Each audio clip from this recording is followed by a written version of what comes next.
Esta semana fazemos a ponte entre a 13ª e a 14ª legislatura da Terceira República Portuguesa com a deputada do Partido Socialista, Carla Tavares, que daqui a um mês, precisamente, completará 42 anos de idade. Natural de Oeios da Ribeira, onde nasceu em 1977, está à beira de completar um ciclo de 4 anos no Parlamento Português e arriscamos à beira de iniciar a sua segunda legislatura consecutiva em São Bento. Carla Tavares, é uma enorme satisfação receber-te na Soberania TV. A 13ª legislatura desta Terceira República Portuguesa está a terminar. Qual é o balanço pessoal que fazes dos últimos 4 anos? Antes de mais, agradecer o convite para estar aqui hoje, nesta conversa. Quanto ao balanço da legislatura, obviamente que é um balanço positivo. Esta foi uma legislatura que ficará para a história, não só pela forma como se iniciou e também como decorreu, porque foi a primeira vez que um partido que não venceu as eleições acabou por formar governo e depois também foi a primeira vez que se conseguiu alcançar uma maioria de esquerda que suportasse esse mesmo governo, maioria de esquerda essa não só formada pelo Partido Socialista, mas sim por todos os partidos que compõem a esquerda parlamentar. E isso ficará certamente para sempre marcado nos anais da história do nosso país e confesso que para mim é um orgulho enorme ter integrado esta legislatura. Ou seja, foi uma experiência muito gratificante. Foi uma experiência. Ao nível pessoal. A nível pessoal foi uma experiência muito gratificante, não só por esta razão que acabei de dizer, porque entendo que foi sem dúvida uma legislatura histórica, mas também por tudo aquilo que foi feito ao longo desta legislatura e também por tudo aquilo em que eu estive envolvida e que acabei por ver processos nos quais me envolvi, que me empenhei, concluídos com sucesso e que creio também terem feito uma diferença para melhor na vida das pessoas. Isso é sempre muito gratificante. Entretanto, tivemos eleições legislativas há 10 dias, o Partido Socialista venceu, o chefe do Governo indigitado já escolheu os ministros, justamente ontem, os ministros com quem vai trabalhar nos próximos 4 anos. Quais são as expectativas para este período entre 2019 e 2023? Bem, esta legislatura vai desde logo ser uma legislatura muito diferente da anterior e muito mais exigente. Porque desta vez não foram, e como é público, não há acordos escritos. O PS, embora tendo uma posição reforçada, continua a não ter por si só a maioria no Parlamento e isto vai obrigar a um grande exercício também de conciliação e de democracia também, porque de facto vai ser um desafio constante estar em negociação, na busca de consensos com os restantes partidos que integram a Assembleia da República e, designadamente, os partidos à nossa esquerda, que até aqui foram nossos parceiros e que acreditamos que no futuro também o possam ser, numa forma diferente, num formato diferente, mas que estou convicta que, no essencial, poderemos continuar, como aconteceu até aqui, a trabalhar em conjunto com os partidos à nossa esquerda, obviamente de uma forma mais desafiadora, porque as negociações vão ser feitas praticamente de proposta a proposta, o Partido Socialista vai ter, e o Governo vão ter que garantir sempre a aprovação dos seus diplomas e vão ter que fazer essa negociação com os partidos praticamente diploma a diploma, e isso é muito mais complicado do que aquilo que acontecia até aqui, mas também não é muito diferente, na verdade não é muito diferente, porque já nesta legislatura muitas vezes os dossiês eram negociados também individualmente, por isso também não há de ser muito diferente, mas vai ser mais desafiador, mais exigente também. Saúde, educação e justiça são os pilares essenciais de uma governação. O caminho deste novo governo deve seguir por aí? Sim, sendo que, curiosamente, no que se refere à saúde, à educação e à justiça, não temos nada de novo. As apostas do Primeiro-Ministro foi precisamente na continuidade, não mexer nem nos titulares da pasta da saúde, nem da educação, nem da justiça, e isso também pode ser visto como um reforço ou pelo menos dar importância, uma grande importância a estes setores, dando uma continuidade para que não haja uma ruptura com aquilo que já vinha de trás e para que possa ser dado continuidade a um trabalho que vinha a ser feito. Todos nós sabemos que a área da saúde é uma das mais problemáticas, se não a mais problemática. Esta ministra que está em funções e que continuará, não entrou no início da legislatura anterior, ou seja, na verdade, e não obstante ser contestada, ainda tem um trabalho pela frente, ainda não teve a oportunidade, se calhar, suficiente de demonstrar o seu trabalho e aquilo que vale.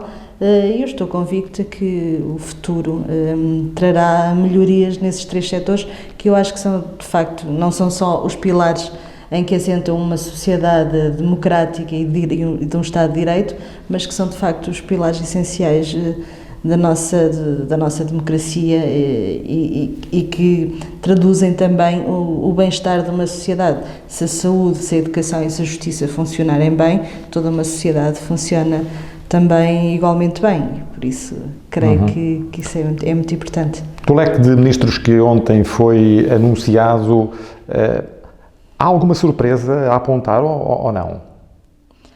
Sim, as novidades, essencialmente, creio que a escolha para a pasta da Agricultura foi uma surpresa. A escolha da Maria do Céu Albuquerque, que até agora foi Secretária de Estado do Desenvolvimento Rural, creio eu, fazer a transição para a Agricultura foi uma surpresa e eu ainda hoje estava a ouvir na rádio que de facto foi uma das escolhas que foram recebidas com alguma surpresa. Também da coesão territorial, que é a nossa conhecida, não é? A Presidente da CCDR. A professora Ana Abrunhosa, que é a Presidente da CCDRC, também não deixou de ser uma surpresa. Houve algumas surpresas, não muitas, porque no essencial o Governo é um Governo de continuidade e creio que isso também é pacífico. Pessoalmente, a Carla Tavares não conseguiu a eleição direta, mas é expectável que possa voltar a abraçar as funções de deputada na Assembleia da República. Quer dizer, essa possibilidade pelo menos existe. Como eu já expliquei, em 2015 eu também não fui eleita diretamente, acabei por assumir o meu mandato de deputada numa fase posterior, em substituição do agora Ministro Pedro Nuno Santos, que também continua como Ministro, mas eu ainda preciso, eu era a 9ª na lista, o PS em Aveiro elegeu 7 deputados, por isso o 8º já irá assumir o seu lugar de deputado. Eu precisaria, e preciso ainda que haja algum secretário de Estado da lista de Aveiro que possa também assumir funções, o que eu acho que é perfeitamente possível, porque a lista de deputados de Aveiro é uma lista de grande qualidade, com pessoas de mérito reconhecido por todos e com muito trabalho já desenvolvido nas diversas áreas que se ocupam. E por isso eu creio que é expectável, é perfeitamente possível que possa sair mais alguém para o Governo e para assumir uma função de Secretário de Estado. Vamos a nomes. Para lá do Pedro Nuno Santos, que continuará como Ministro das Infraestruturas e da Habitação, que outro ou outros elementos da lista do PS por Aveiro têm capacidade para abraçar funções governamentais. Estou-me a recordar, por exemplo, de Cláudia Cruz Santos, que é professora da Faculdade de Direito em Coimbra e que foi uma escolha do Secretário-Geral para a lista do PS em Aveiro. Pode abraçar algum cargo na área da Justiça? É perfeitamente possível. Aliás, a professora Cláudia Santos, que foi minha professora, curiosamente, foi minha professora de Direito Penal no 5º ano, tem trabalho académico feito e reconhecido ao nível do combate à corrupção, do combate à violência doméstica, é uma penalista reconhecida por todos, não só em Portugal, mas também fora de Portugal. Já trabalhou com o nosso Primeiro-Ministro quando ele foi Ministro da Justiça, creio que foi nessa altura que ela integrou o gabinete dele. É alguém que já está, pelo menos, familiarizada com o funcionamento ou com funções governativas. É perfeitamente possível que venha a abraçar essas funções. Cláudia Cruz Santos, que é filha de um grande aveirense, que foi vice-presidente da Câmara de Aveiro, o engenheiro Carlos Santos. Em Águeda, o PS esteve 12 anos no poder, mas depois deixou fugir a autarquia para um movimento independente formado por ex-candidatos socialistas e também perdeu Gil Adais, que deixou a militância. Como é que o PS se poderá reerguer no Conselho de Águeda?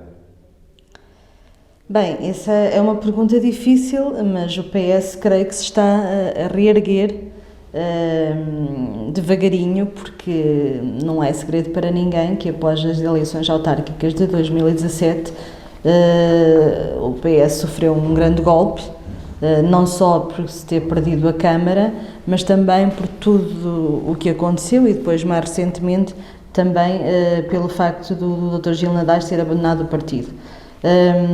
Mas por vezes isto é quase dos livros, não é? Às vezes é preciso quase que bater no fundo para depois nos voltarmos a erguer. E é isso que o PS tem que fazer. Tem que se erguer, tem que olhar para trás, aprender com erros do passado, mas sobretudo olhar para a frente e construir um novo futuro do zero quase, porque neste momento quase que podemos falar em construir um futuro a partir do zero, mas que creio que é perfeitamente possível e que obviamente é um trabalho que tem que ser feito, mas creio que há gente no Partido Socialista da Águeda com capacidade e com vontade também para fazer esse trabalho. Nesta altura do campeonato, por assim dizer, pode transparecer a ideia de que existem dentro do Partido Socialista em Águeda diversas fações que estão a dificultar o andamento da carruagem ou não? Eu creio que não. Há 2 anos atrás nós tivemos eleições para a Conselhia de Águeda. Eu própria concorri à Conselhia, acabei por perder por um voto com o José Vidal, que hoje é presidente de Conselhia, mas curiosamente, pelo menos eu e o José Vidal, mantemos hoje um bom relacionamento. Ainda agora nas eleições legislativas ele esteve sempre ao meu lado e apoiou-me. A própria Conselhia de Águeda indicou o meu nome para integrar a lista de deputados e eu creio que aos poucos nós conseguiremos, e essa é a principal tarefa, é por aí que o Partido Socialista da Águeda também tem que começar, é por unir as pessoas e depois fortalecendo-se e depois então partir para um projeto de futuro. E como é que o PS deve abordar as próximas eleições autárquicas em Águeda? Desde logo, abordá-las com tempo, não fazer aquilo que aconteceu há 2 anos atrás. Creio que o processo autárquico não foi devidamente acautelado e não foi preparado com o tempo que devia ter sido feito, e acho que desta vez deve ser uma tarefa que se deve preparar com tempo, a escolha do candidato, dos candidatos, não só para a Câmara, mas também para as diversas juntas de freguesia, porque todo o processo autárquico é um processo complicado. Não é só centralizado na Câmara Municipal e nos órgãos da Câmara, mas também nas juntas de freguesia, que tem uma importância muito grande. E acho que esse é um trabalho que não deve ser deixado para fazer em cima da hora, mas que se deve fazer com tempo, com calma, com ponderação, para que os resultados também possam ser o melhor possível. O eleitorado sabe que a Carla Tavares tem tido um percurso ascendente na vida política local e nacional, desde a Assembleia de Freguesia de Oeiros da Ribeira por aí acima, até deputada da Assembleia da República. Nas últimas eleições autárquicas foi candidata à presidência da Assembleia Municipal. Posso-te perguntar se estás disponível para, em 2001, abraçares outro projeto autárquico em Águeda? Eu costumo sempre dizer 2 coisas. Que estarei sempre disponível para o que a minha terra precisar de mim, seja onde for. Como já estive disponível para ser candidata à junta de freguesia da minha freguesia, que é Oeiros da Ribeira, em 2009. Isto também estou sempre disponível para aquilo que o meu partido, que é o Partido Socialista, entender que eu possa ser útil. Se algum dia essa possibilidade se colocar, eu estarei, obviamente, disponível para aquilo que me for solicitado. Não sei, o futuro a Deus pertence. E alguma vez te passou pela cabeça seres candidata no concelho onde resides, em Aveiro, ou isso nunca te passou pela ideia? Não, de forma alguma. Aliás, é curioso que ainda ontem Eu comentava com umas amigas precisamente isso. Apesar de eu residir em Aveiro porque fui trabalhar para Aveiro e depois acabei por casar com alguém que é de Aveiro, apesar de ser também oriunda de Águeda, porque não o meu marido, mas o meu sogro é de Fermentelos, e vir para Águeda era impensável para o meu marido, porque é um aveirense convicto e para ele era impossível vir para Águeda. Mas eu não me sinto de Aveiro, eu nunca me vou sentir. Eu sou de Águeda, eu passo muito tempo em Águeda, aliás, como todos sabem, não é assim tão fora de comum ver-me aqui na avenida, por exemplo. Eu sou de Águeda e é daqui que gosto de ser e por Aveiro, muito sinceramente, nem acho que faça grande sentido, porque eu resido lá, mas não sou de lá. E Ribal Esteves está de pedra em cal na Câmara Municipal de Aveiro. Melhor, está com capacidade para fazer um outro mandato? Bem, eu acho que ele está com vontade. Agora, se o vai fazer ou não, lá está, mais uma vez, isso é o futuro, logo se verá. O engenheiro Ribal Esteves tem agora um projeto que é muito contestado na cidade, tem a ver com o parque de estacionamento que o projeto já foi aprovado, que irá ser construído no Rossio. Essa obra tem sido muito contestada na cidade, não sei se isso poderá vir a ter efeitos negativos ou não no futuro, mas todos nós sabemos da experiência e da força que o engenheiro Ribal Esteves tem e sobretudo no que se refere à experiência autárquica, mas isso também não quer dizer que não possa vir a ser derrotado no futuro. Tudo pode acontecer. É curioso, uma das coisas que eu aprendi nos últimos 4 anos é que em política tudo pode mudar muito de um dia para o outro. Às vezes basta que aconteça uma coisa qualquer que fuja ao nosso controle, e que são muitas as coisas que podem acontecer e que fogem ao nosso controle, e tudo muda. Por isso, em política, fazer planos a longo prazo é sempre um erro, porque muito dificilmente as coisas acontecem como se planeia. Eu própria nunca planeei o meu percurso, eu quero fazer isto assim, daquela forma, as coisas foram sempre acontecendo e em política é mesmo assim. A maioria absoluta fugiu ao Partido Socialista por causa do caso de Tancos que eclodiu durante a campanha eleitoral. Pode ter sido por aí? Não sei, eu acho que não acredito nisso, eu acho que ficou bem evidente. Até porque não há, tirando uma única sondagem que era um pouco estranha, só havia uma sondagem que dava mesmo a maioria absoluta como certa ao Partido Socialista. Eu creio que as pessoas e o eleitorado, e isso ficou muito claro, aquilo que queriam efetivamente é que se mantivesse a solução de governo que tivemos nos últimos 4 anos. É público, as pessoas gostaram da forma como o Parlamento funcionou, como o governo funcionou. Ou seja, as pessoas gostaram da geringonça. E também houve muitos estudos de opinião sobre esse assunto e as pessoas apreciaram a forma como o governo foi obrigado a ter que negociar para fazer aprovar as suas medidas. E creio que essa foi uma experiência que o eleitorado gostou e também eu acho que se veio a demonstrar positivo para o país.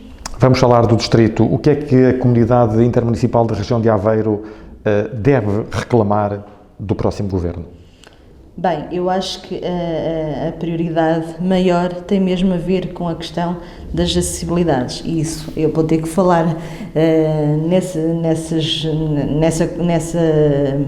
obra que é uma reclamação antiga para a Águeda, que não só a ligação Águeda-Aveiro, mas sobretudo a ligação de Águeda à autoestrada. E o ideal mesmo era conseguir-se fazer as duas coisas numa só. E que não é todo impossível, haja vontade para que as pessoas se sentem, vejam quais são as possibilidades e avaliem, porque de facto a ligação que nós temos neste momento à autoestrada é um pandemónio. Se nós vamos daqui para a Albergaria ou até daqui para Mamodeiro, o trânsito que tem que se passar, e não só, então daqui para Mamodeiro tem que se atravessar Recardens, Piedade, Perrens e até chegar a Mamodeiro demora imenso tempo. Águeda precisa, e fazendo minhas quase as palavras do ministro Pedro Nuno Santos quando esteve cá na inauguração da Festa de Leitão, os empresários da Águeda ganharam o direito a fazer essa reivindicação. Aquilo que a Águeda ao longo dos anos contribuiu para o desenvolvimento e para o enriquecimento do país e desta região faz com que, de facto, se tenha ganho o direito a reclamar essa obra que há muito é pedida. Eu recordo-me em 93, salvo erro, quando esteve cá o então primeiro-ministro Cavaco Silva na inauguração do Centro de Saúde da Águeda e da Escola de Valongo, foi a primeira vez que eu ouvi, pelo menos, e fiquei com essa gravada, a pedir que fosse construída a ligação Águeda-Aveiro. Quer dizer, já passaram estes anos todos e ela continua por se fazer. Acho que é a altura. Ninguém fez, nenhum dos partidos com assento na governação conseguiu concretizar este sonho dos aguedenses e dos aveirenses. Não é só um sonho, é que se nós considerarmos que não é um sonho, é mais do que um sonho, é uma necessidade. E esteve muito perto, aliás, nós temos ali na rotunda, que ficou conhecida como Rotunda do Milénio, está lá a placa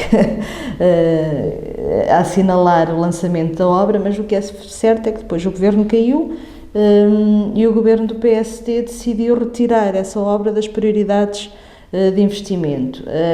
Recentemente, o grupo de deputados eleitos de Aveiro fez com que essa obra fosse novamente inscrita no Plano Nacional de Investimentos. Foi o único grupo parlamentar que, aliás, fez questão que essa obra ficasse inscrita. E vamos ver o futuro. Eu acho que é possível, as duas coisas, nós temos que ter consciência que fazermos a ligação à Águeda Aveiro e fazermos a ligação à autoestrada, é difícil fazermos estas duas obras de forma independente. Agora, eu acredito que é possível alcançar ou chegar-se a uma solução que possa satisfazer as duas necessidades, mas isso tem que também haver um trabalho, um empenho, não só da autarquia da Águeda, mas também da autarquia de Aveiro e também um empenho ao nível da CIRA, porque eu creio que é uma obra que é reconhecida como uma necessidade por toda a nossa região. Aveiro deve começar a pensar na construção de um novo hospital? O hospital atual vai ter obras de ampliação, aliás, já foi demolido o antigo estádio Mário Duarte para fazer essa obra de ampliação. Falamos no novo hospital. Eu preferia falar no reforço dos outros hospitais. Eu não sei se a solução de concentrar tudo no hospital central é a melhor, esvaziando depois, como aconteceu, os outros hospitais mais localizados, como foi o Hospital da Águeda, o Hospital de Estarreja, isto falando a nível do Centro Hospitalar do Baixo Voga. Eu creio que para já não é uma necessidade, tendo em conta, e não é uma necessidade tendo em conta as obras que estão previstas de ampliação do Hospital de Aveiro. Para já não será uma necessidade, estão a decorrer obras de beneficiação também do edifício do hospital, creio que para já não é uma prioridade. O Ministro do Ambiente vai manter-se no Governo. Como é que uma deputada ribeirense encara o governante quando se coloca em causa a requalificação da pateira de Fermentelos? Bem, a última vez que o encarou foi há um ano atrás, quando foi a discussão na especialidade do Orçamento de Estado, em que tive a oportunidade de o questionar diretamente sobre a necessidade que existe e que já existe há alguns anos, não só de requalificação da pateira, mas de resolução do problema gravíssimo que é a poluição do Rio Sértimo, e que nós temos recentemente ouvido falar, infelizmente, e que não passa só pela despoluição, mas também pelo controlo dos focos de poluição, porque não adianta de nada apenas estar a corrigir o mal se não for eliminado a sua origem, e creio que isso é uma urgência e as entidades responsáveis têm que atuar, e não nos parece que nos últimos tempos tenham feito o seu papel nesse aspecto. Já falámos da questão das acessibilidades, da saúde e também do ambiente. que outras áreas podem estar em cima da mesa de discussão para a Águeda e para a Aveiro nos próximos 4 anos? Bem, a questão das acessibilidades é sempre a principal, e não só em Águeda, mas nós no distrito temos situações graves para resolver. Temos ainda falta as ligações que há 32 em Aroca e em Castelo de Paiva, que também são uma necessidade. Nós em Águeda achamos que a nossa ligação à Águeda-Aveiro é muito importante, mas quando vamos a Aroca ou a Castelo de Paiva percebemos que de facto a necessidade daquelas pessoas não é de todo menor que a nossa. E nós ainda temos a vantagem de podermos dar daqui um saltinho em 25 minutos estarmos em Aveiro. Nós hoje para chegar a Castelo de Paiva demoramos 1 hora. E por estradas muito difíceis. Obviamente que ao nível das acessibilidades ainda há muito a fazer no distrito. Depois temos a questão do ambiente, não só da pateira, mas essa é uma requalificação que está a ser feita de toda a Ria de Aveiro. Há uma questão que não tem sido abordada, que tem a ver com a orla costeira, a proteção da orla costeira, que também deve sempre ser considerada pelo Governo, porque, embora nos últimos anos se tenha atenuado, não deixa de ser uma realidade que nos deve preocupar a todos. Principalmente no norte do distrito. Sim, naquela zona ali de Ovar é a zona mais problemática. E temos outra questão, que eu acho que nós ainda não falámos e que eu acho que também é muito importante, tem a ver com a linha do Voga, com a ferrovia, a requalificação que já está praticamente assente da linha do Voga na parte norte, de Oliveira das Meias para Espinho, mas também, e que eu acho que deve ser igualmente considerada a requalificação da nossa linha de Voga neste troço de Aveiro a Cernada, sobretudo tendo nós aqui um polo da Universidade de Aveiro, a Escola Superior de Tecnologia e Gestão, a aposta no transporte com mais qualidade de comboio, e numa altura em que nós falamos na descarbonização, na diminuição da circulação de veículos automóveis, creio que essa também era uma prioridade aqui para a região, não só na continuação da aposta do comboio turístico, que eu acho que é uma aposta ganha,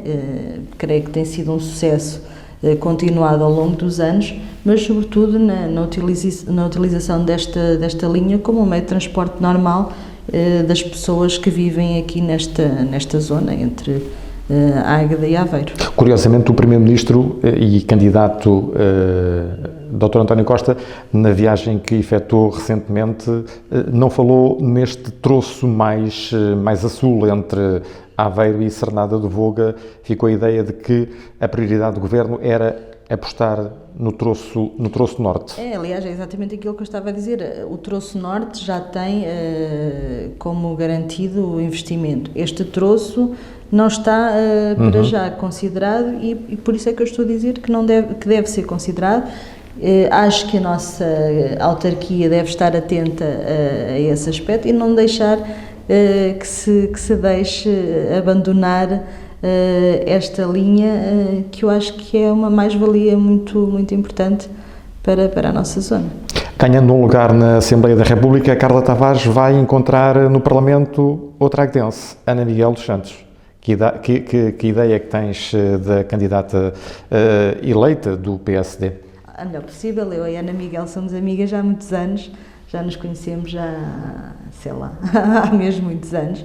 Fomos colegas de faculdade, apesar da Ana Miguel ser mais nova que eu, mas ainda fomos contemporâneas na Faculdade de Direito da Universidade de Coimbra, e temos um ótimo relacionamento, e poder estar com ela, o Águeda, ter como representantes não só dos aguedenses, mas dos aguedenses que se estão bem. Acho que era uma mais-valia importante, porque acho que tanto eu como ela, aquilo que teremos sempre em mente é o melhor para a Águeda, e quando for necessário, creio que estaremos unidas nesse mesmo objetivo comum. Portanto, deixas aqui a garantia que serão duas aguedenses a remar para o mesmo lado, por Águeda. no que se refere a mim, a garantia está dada. Aliás, aquilo que eu dizia há pouco da inscrição da ligação à Águeda Aveiro no Plano Nacional de Investimentos foi um pedido expresso meu, que os meus colegas, os restantes deputados de Aveiro, concordaram, e creio que se tivesse havido um deputado do PST, que não havia, que fosse da Águeda, também iria concordar com essa mesma inscrição no Plano Nacional de Investimentos, o que não aconteceu no passado, tendo nós também deputados da Águeda e do PSD, quando foi retirada das prioridades. Mas creio que tudo o que disser respeito à Águeda, estaremos obviamente juntas para o melhor do nosso concelho. Vamos esperar que esta hipótese que agora vou colocar se dilua, mas se não conseguires um lugar no Parlamento, regressas à advocacia? Pois claro, vai ter que ser. Ser advogada é a minha profissão. Aliás, quando me perguntam ainda hoje qual é a minha profissão, aquilo que eu respondo é advogada, porque é aquilo que eu sou.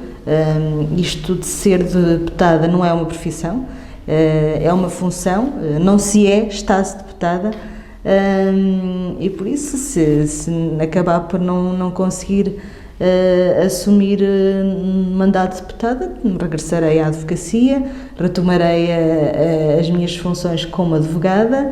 Claro que vai ser difícil, mas isso é só nos primeiros tempos, depois isto depois resolve-se.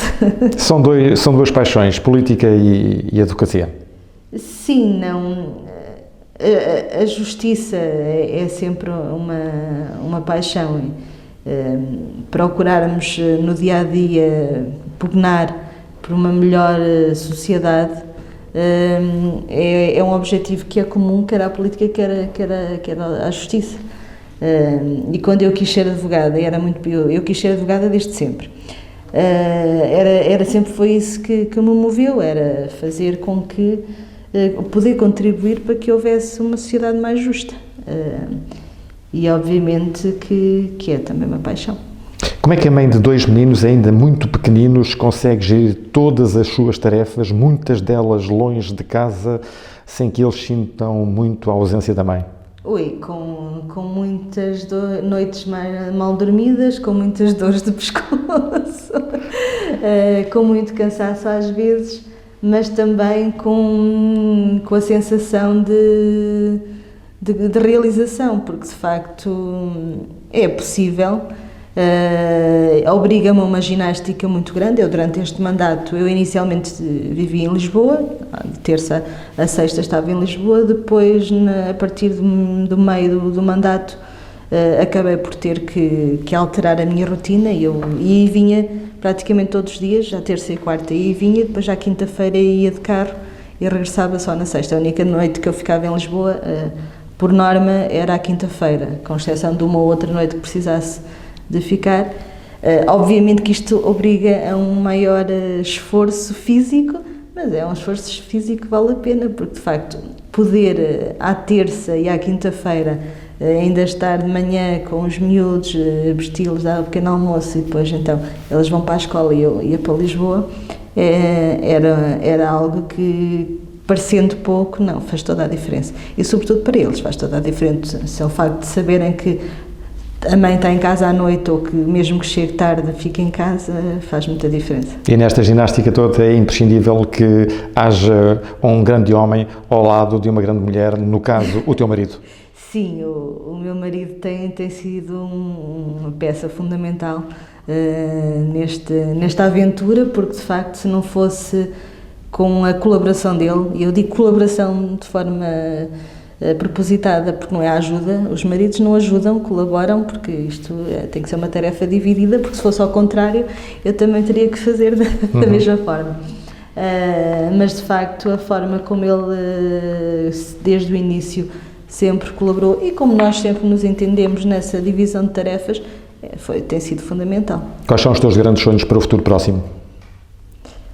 Eu não tenho. O meu maior sonho é ser feliz e que os meus filhos sejam felizes. Acho que isso, de resto, as coisas acontecem. Mas o mais importante e, de facto, que aquilo que realmente me preocupa é continuar a estar bem e eles também a estarem bem. Carla Tavares, foi uma satisfação enorme ter-te aqui na Soberania TV. Obrigado por teres vindo e esperamos que se concretize a tua entrada para o Parlamento Português na próxima legislatura. Esta semana fizemos justamente esta ponte entre a 13ª e a 14ª legislatura, essencialmente, com Carla Tavares, deputada de Águeda na Assembleia da República.